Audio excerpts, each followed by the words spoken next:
जय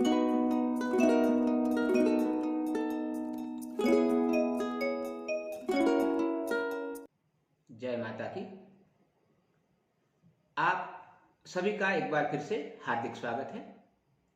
आज एक बहुत ही अद्भुत, अद्वितीय, दुर्लभ और महाप्रभावकारी योग के विषय में आपसे चर्चा करने वाला हूं। अब आप इसको ऐसा समझेंगे कि महासंयोग क्यों, और इसमें ऐसा महासंयोग वाली बात क्या है। तो मैं आपसे चर्चा करने वाला हूं 25 नवंबर 2021 को पढ़ने वाले गुरु पुष्य योग के विषय में। उस दिन गुरु पुष्य महायोग तो है ही, क्योंकि आजकल सामान्यतः सिर्फ पुष्य नक्षत्र को ही व्यक्ति खरीदारी के लिए उत्तम मुहूर्त मानता है, और यदि गुरुवार को पुष्य नक्षत्र पड़ जाए तो वह अद्भुत माना जाता है। किंतु इस बार के गुरु पुष्य योग के दिन बहुत ही अद्भुत संयोग बन रहे हैं, जिसमें एक नहीं 3 महायोग और भी बन रहे हैं। इसीलिए मैंने इसको पहले ही कहा कि इस बार एक बहुत ही अद्भुत, अद्वितीय मुहूर्त या महासंयोग बताने वाला हूं। इतना ही नहीं, इस बार जो गुरु पुष्य महायोग आने वाला है उस दिन भद्रा भी नहीं है। सामान्यतः ऐसे में भद्रा का समावेश भी हो जाता है, किंतु इस बार ऐसा कुछ भी नहीं है। और इसके साथ ही उस दिन सर्वार्थ सिद्धि योग भी है। सर्वार्थ सिद्धि योग एक सर्वविदित मुहूर्त है जिसमें कोई भी कार्य किया जा सकता है। इसके साथ ही अमृत सिद्धि योग भी इस बार पड़ रहा है। अमृत सिद्धि योग के साथ ही रवि योग भी पड़ रहा है। यह तीनों ही अद्भुत मुहूर्त गुरु पुष्य के दिन पड़ रहे हैं। इसीलिए इस बार के गुरु पुष्य के मुहूर्त को ये महासंयोग में परिवर्तित कर रहे हैं। और एक बात समझ लीजिए, इस बार यदि गुरु पुष्य को आपने कोई भी उपाय, कोई भी आराधना या कोई भी मनोवांछित मनोकामनाओं को पूरी करने के लिए कोई भी उपाय किया आपने, तो वह अक्षरशः पूर्ण होने वाला है। इसलिए इस बार का गुरु पुष्य योग सामान्य नहीं है। इस वीडियो के बाद में मैं आपको आपकी मनोकामनाओं के अनुसार किस मनोकामना को सिद्ध करने के लिए किस मंत्र का जप करें या कौन सा उपाय करना चाहिए, ये सारे विस्तार से बताऊंगा। इतना ही नहीं, गुरु पुष्य की अवधि क्या होगी, यानी गुरुवार को पुष्य नक्षत्र कब तक है, कहीं उसमें भद्रा या किसी राहु काल आदि का समावेश तो नहीं है, इसकी संपूर्ण जानकारी मैं आपको दूंगा। इसीलिए वीडियो को अंत तक और बड़े ध्यान से देखें। इस बार के गुरु पुष्य मुहूर्त में सिर्फ एक ही नहीं, अनेकानेक मुहूर्तों का समावेश हो रहा है, जिसके लिए हम वर्षों से इंतजार करते हैं कि हम ये अपना कार्य कब कर सकते हैं। इसके लिए इस बार का गुरु पुष्य मुहूर्त सर्वश्रेष्ठ मुहूर्तों में सम्मिलित होने वाला है। मैं आपको कुछ ऐसे मुहूर्तों के विषय में बताता हूं कि जो आप बिना किसी विशेष चर्चा के उस दिन संपन्न कर सकते हैं, जिसमें 1600 संस्कार के कुछ संस्कार भी होंगे, कुछ व्यक्तिगत कार्यों के मुहूर्त भी हैं। तो आप उसको ध्यान से सुन लीजिए कि 25 तारीख यानी गुरु पुष्य के दिन आप किन किन कार्यों को कर सकते हैं, और उसमें आपको किसी भी प्रकार के किसी मुहूर्त की कोई बाध्यता नहीं होगी। सबसे पहले उस दिन आप गृह प्रवेश का कार्यक्रम कर सकते हैं। सामान्यतः दक्षिणायन में नूतन गृह प्रवेश नहीं किया जाता है, किंतु जीर्ण गृह प्रवेश के साथ ही यदि कोई अत्यधिक मजबूरी हो तो गुरु पुष्य के दिन आप नूतन गृह प्रवेश भी कर सकते हैं। एक बार आपको पुनः कह दूं कि दक्षिणायन में गुरु पुष्य मुहूर्त के कारण ही आप नूतन गृह प्रवेश कर सकते हैं, अन्यथा इसमें नूतन गृह प्रवेश करना वर्ज्य है, वह नहीं करना चाहिए। किंतु यदि बहुत ही जरूरी हो तो आप उस दिन गृह प्रवेश भी कर सकते हैं। इसके बाद यदि आप अपने बच्चे का मुंडन संस्कार करवाना चाह रहे हैं, जो बहुत ही समय से लंबित हो, उसको भी आप कर सकते हैं। इसके साथ ही कर्णभेद, जिसको स्थानीय भाषा में कंछेदन भी कहा जाता है, यह भी आप संपन्न कर सकते हैं। इसके लिए भी गुरु पुष्य के दिन बहुत अच्छा संयोग बन रहा है। इसके अलावा यदि आप अपने बच्चे का नामकरण करवाना चाह रहे हैं, वह भी एक अच्छा संयोग बना रहा है, यानी आप नामकरण अवश्य करवाइए उस दिन, इसके अनुरूप बहुत उत्तम मुहूर्त बन रहा है। इतना ही नहीं, नामकरण के साथ ही यदि आप अपने बच्चे का विद्यालय में प्रवेश भी दिलाना चाहते हैं और यदि अभी संभव हो तो वह भी आप कर सकते हैं, उसके लिए भी अच्छा मुहूर्त है। इतना ही नहीं, 1600 संस्कार में सम्मिलित पुंसवन संस्कार, यह भी आप इस मुहूर्त में आराम से कर सकते हैं, कहीं कोई समस्या नहीं होगी। इसके साथ ही यदि आप मुहूर्त देखकर नूतन वस्त्रों का क्रय करते हैं तो इस दिन नूतन वस्त्रों को खरीदने का बहुत ही शानदार और शुभ मुहूर्त बन रहा है। इसके अलावा प्रसूति स्नान, सामान्यतः प्रसूति स्नान के लिए मुहूर्त देखना पड़ता है, वह मुहूर्त भी इस बार गुरु पुष्य को पड़ रहा है। इतना ही नहीं, कोई बड़े फैक्ट्री आदि का उद्घाटन करना चाह रहे हैं या उसका शुभारंभ करना चाह रहे हैं, कोई व्यापारिक आयोजन करना चाहते हैं या कोई बड़ा व्यापार प्रारंभ करना चाहते हैं, उसके लिए भी अच्छा मुहूर्त है। इसके साथ ही कोई नए कार्यों के लिए, व्यापार या व्यवसाय से संबंधित कोई भी नया कार्य आप उस दिन करिए, बहुत ही अच्छा मुहूर्त होगा। इसमें आप फैक्ट्री या किसी नए स्कूल आदि का संचालन भी कर सकते हैं, जिसका शुभारंभ उस दिन आप कर सकते हैं। इतना ही नहीं, यदि आप वाहन खरीदना चाह रहे हैं तो गुरु पुष्य के दिन वाहन खरीदना भी बहुत ही उत्तम है। मैं इसलिए कह रहा हूं, उस दिन सिर्फ गुरु पुष्य संयोग ही नहीं है और भी कई सारे अद्भुत संयोग बन रहे हैं। इसीलिए यदि आप उस दिन वाहन खरीदते हैं तो वाहन से आपको हमेशा लाभ ही मिलेगा, कभी किसी प्रकार की कोई परेशानी बिल्कुल नहीं आएगी। इसके अलावा यदि आप अपने पुराने वाहन को बेचना भी चाहते हैं, उसके लिए भी अच्छा मुहूर्त है। एक बात और ध्यान दीजिए, यदि आप कोई लंबा इन्वेस्टमेंट यानी बड़ी पूंजी निवेश करना चाह रहे हैं, चाहे शेयर मार्केट में हो, चाहे किसी अन्य प्रॉपर्टी के माध्यम से हो, कोई बॉन्ड्स वगैरह लेना चाहते हो, SIP वगैरह, यानी किसी प्रकार से कोई लंबा निवेश करने का आप अपना विचार बना रहे हैं, तो यह गुरु पुष्य का संयोग आपको इसमें बहुत ही लाभ दे सकता है। इसके अतिरिक्त यदि आप किसी भगवान की मूर्ति खरीदना चाह रहे हैं, यदि आप अपने घर में मूर्ति प्रतिष्ठा हेतु कोई मूर्ति खरीदना चाह रहे हैं, उसके लिए भी एक अच्छा मुहूर्त है। और इसके साथ और आप यदि फार्म हाउस, बागवानी या वृक्षारोपण जैसे कार्यक्रमों को संपन्न करना चाहते हैं या इस क्षेत्र में नया निवेश करना चाहते हैं, इसके लिए भी उस दिन का मुहूर्त बहुत ही उत्तम रहेगा। इतना ही नहीं, यदि आप आभूषण यानी अपने पहनने के लिए या अपने किसी अन्य के लिए आभूषणों का संग्रह करना चाहते हैं, खरीदना चाहते हैं या ऑर्डर देके बनवाना चाहते हैं, उसके लिए भी उस दिन का मुहूर्त बहुत ही अद्भुत है। इसके अतिरिक्त आप पॉली हाउस या कृषि के लेटेस्ट तकनीक का उपयोग करना चाहते हैं, उसके लिए भी इस बार का गुरु पुष्य बहुत ही फायदेमंद है। इसके साथ ही यदि आप कूप खनन या बोरिंग वगैरह करवाना चाहते हैं, वह भी करवाइए, कोई समस्या नहीं आएगी। कोई बड़ा ऑपरेशन आप जिसको लंबित किए हैं, रोके रखे हैं, उसको आप इस दिन करवाइए, आपका ऑपरेशन सफल होगा और आपको भविष्य में उस रोग से पुनः परेशानी नहीं होगी। इतना ही नहीं, यदि आप किसी नए नौकरी को ज्वाइन करने वाले हैं तो आज आपके लिए पदभार ग्रहण करने का भी बहुत ही शानदार मुहूर्त है। यानी इस बार के गुरु पुष्य यानी 25 नवंबर को आप अपना पदभार आराम से ग्रहण कर सकते हैं, वह आपके लिए हमेशा हितकारी और लाभप्रद रहेगा। इसके साथ ही यदि आप किसी अन्य कंपनी में जाना चाह रहे हैं, यानी अपने वर्तमान के कार्य क्षेत्र को छोड़ के किसी अन्य क्षेत्र में भी ज्वाइन करना चाहते हैं, तब भी आज का मुहूर्त आपके लिए बहुत बढ़िया है।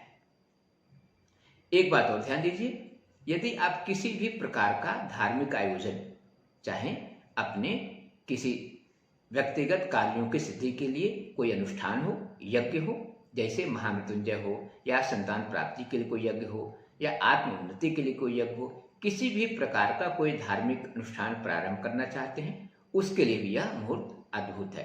सामान्यतः यज्ञों के आरंभ के लिए शिववास और अग्निवास देखना अनिवार्य होता है, किंतु इस दिन कुछ अच्छा ही संयोग बन रहा है। इतना ही नहीं, आजकल कृषि का ज़्यादा माहौल चल रहा है, तो धान छेदन इसका भी बहुत अच्छा मुहूर्त बन रहा है। धान छेदन भी आज आपसे धान छेदन का कार्यक्रम भी आज से आप प्रारंभ कर सकते हैं।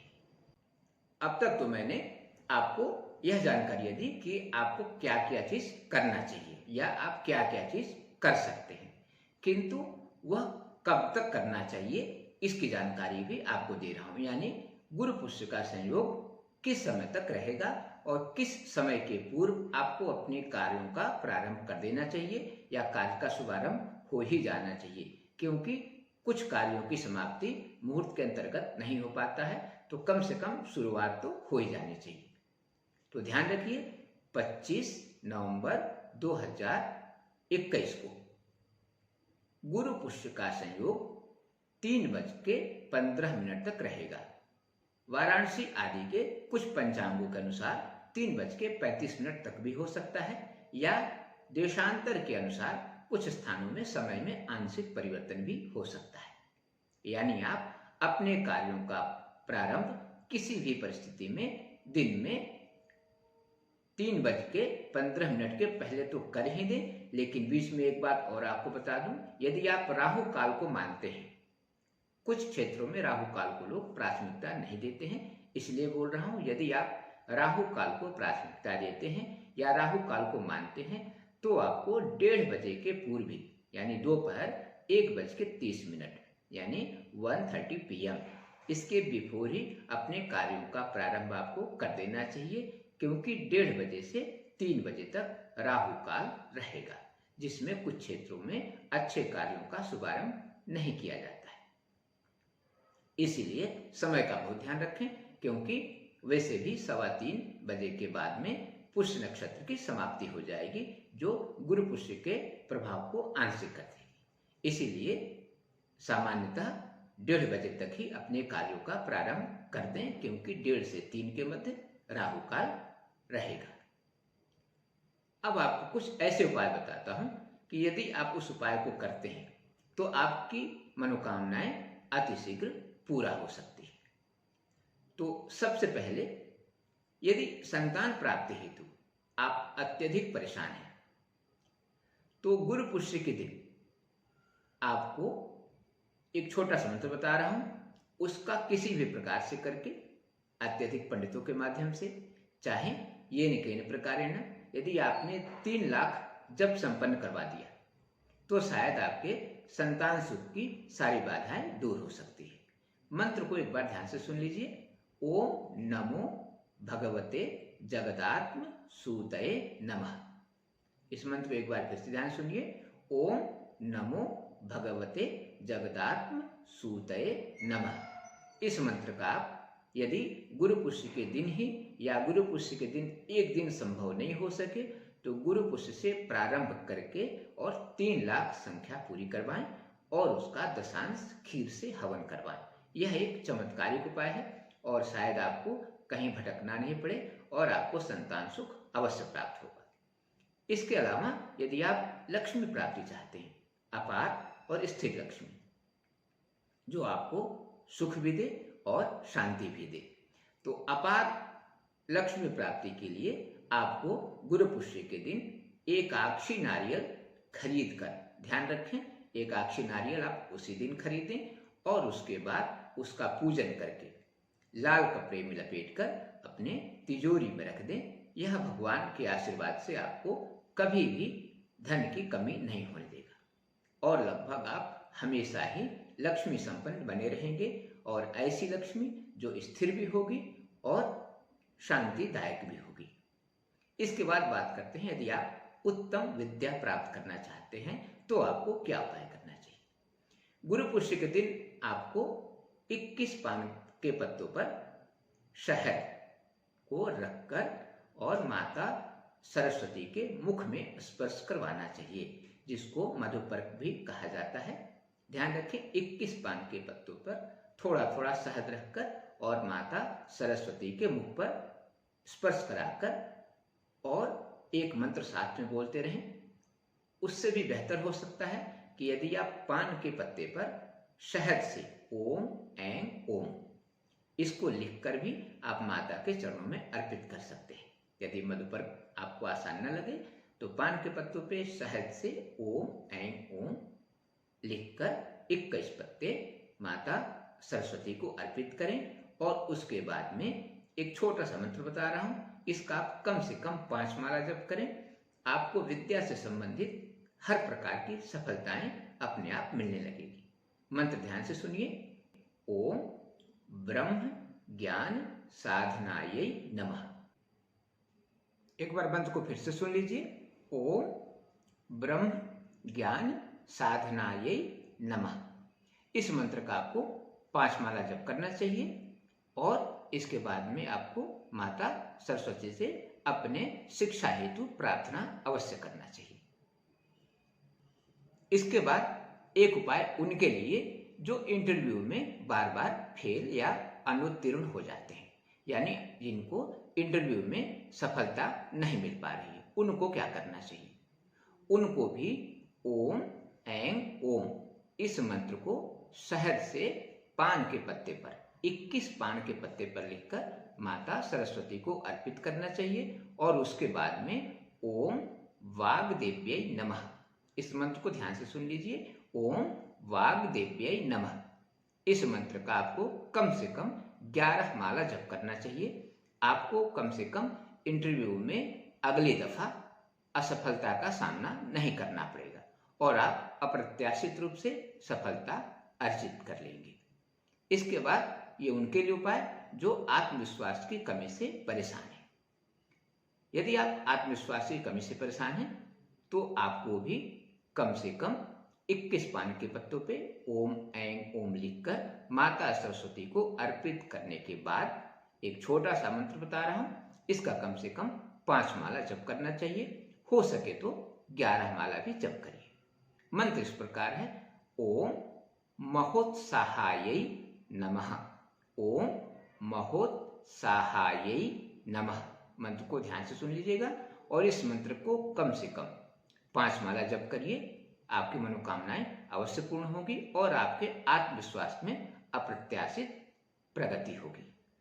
इसके बाद उनके लिए उपाय जिनका पढ़ने में मन नहीं लगता है, यानी जो पढ़ना तो चाहते हैं किंतु उनका पढ़ने में मन बिल्कुल नहीं लगता है, उनको भी पूर्ववत शहद से ओम ऐं ओम लिखकर माता सरस्वती को अर्पित करना है और उसके बाद में एक छोटे से मंत्र का जप करना है। ओम पुस्तक भृते नमः मंत्र बहुत ही आसान है, फिर से सुन लीजिए। ओम पुस्तक भृते नमः इस मंत्र का आपको 5 माला जप करना है। ध्यान रखें, यदि आप 1:30 बजे के पहले प्रारंभ करते हैं जप को करना तो सर्वश्रेष्ठ रहेगा। इसके बाद एक और उपाय कि यदि आपके घर में सुख शांति और समृद्धि की कमी हो रही है तो आपको क्या करना चाहिए। इसके लिए आपको सिर्फ एक छोटे से मंत्र का 11 माला जप करना है और कोई दूसरा उपाय नहीं करना है। मंत्र को ध्यान से सुन लीजिए। मंत्र इस प्रकार है। ओम चतुर्वर्ग फल प्रदायै नमः। फिर से सुन लीजिए। ओम चतुर्वर्ग फल प्रदायै नमः। इस मंत्र को आप गुरु पुष्टि के दिन सिर्फ 11 माला जपिए। आपके घर में सुख शांति और समृद्धि की बाढ़ आ जाएगी। आपको किसी भी प्रकार से कोई समस्या नहीं रह जाएगी।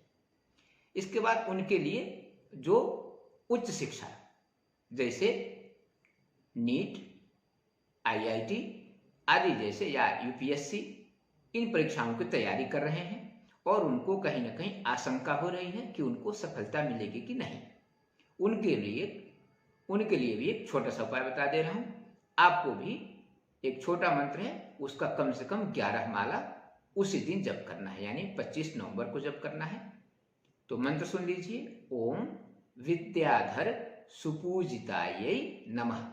ओम विद्याधर सुपूजितायै नमः इस मंत्र का आपको कम से कम 11 माला जप करना है और आपको लगभग हर परीक्षा में सफलता मिलने लगेगी। प्रयत्न और मेहनत अनिवार्य है, ये ध्यान रखें। सिर्फ मंत्र से चमत्कार नहीं होता है, कर्म के साथ ही मंत्रों का प्रभाव अच्छी प्रकार मिलता है। इसके बाद उनके लिए जो राजनीतिक क्षेत्र में बहुत समय से सक्रिय हैं और उनको कोई सफलता नहीं मिल पा रही है, या ऐसे लोग जो वर्षों से अपने पदोन्नति या प्रमोशन के लिए समय देख रहे हैं लेकिन उनको सफलता नहीं मिल पा रही है, यानी आप प्रमोशन के लिए प्रतीक्षारत तो हैं लेकिन आपको प्रमोशन नहीं मिल पा रहा है, किन्हीं कारणों से बाधित हो जा रहा है। तो आपको क्या उपाय करना चाहिए आप भी सुन लीजिए। इसके लिए आपको एक छोटा सा मंत्र जपना है, वो भी सिर्फ 5 माला। आपका मंत्र इस प्रकार है, ओम चतुरानन साम्राज्यायै नमः। ओम चतुरानन साम्राज्यायै नमः। इस मंत्र का आपको सिर्फ 11 माला, और न कर सके तो कम से कम 5 माला जब तो अवश्य कर लें।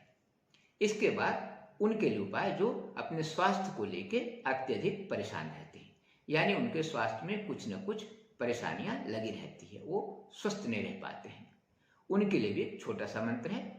आपको इस मंत्र के साथ ही एक उपाय भी करना है।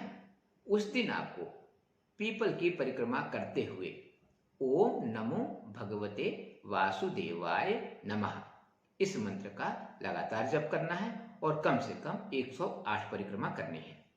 आपको अपने आप में आत्मविश्वास में अत्यधिक वृद्धि के साथ ही स्वास्थ्य में भी अच्छापन महसूस होने लगेगा। इसके बाद बात करते हैं, यदि आप कर्ज से बहुत परेशान हैं तो आपको कौन सा उपाय कर लेना चाहिए। ऐसे लोगों को गुरु पुष्य के दिन यानी 25 नवंबर के दिन ओम ऋण मोचनाय नमः इस मंत्र का कम से कम 21 माला जप करना चाहिए।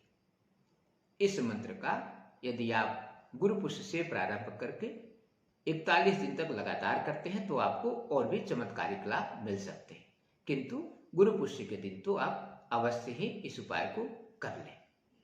एक बात और आपको बता दूं कि यह सिर्फ इसी बार पढ़ने वाले गुरु पुष्य के लिए नहीं है।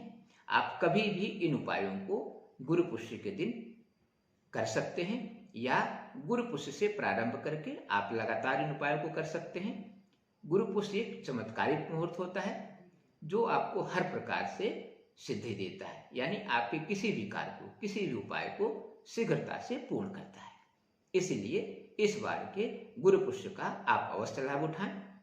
इस पे और भी कुछ अन्य जानकारियां आपको अति शीघ्र दूंगा। आज के लिए बस इतना ही। धन्यवाद।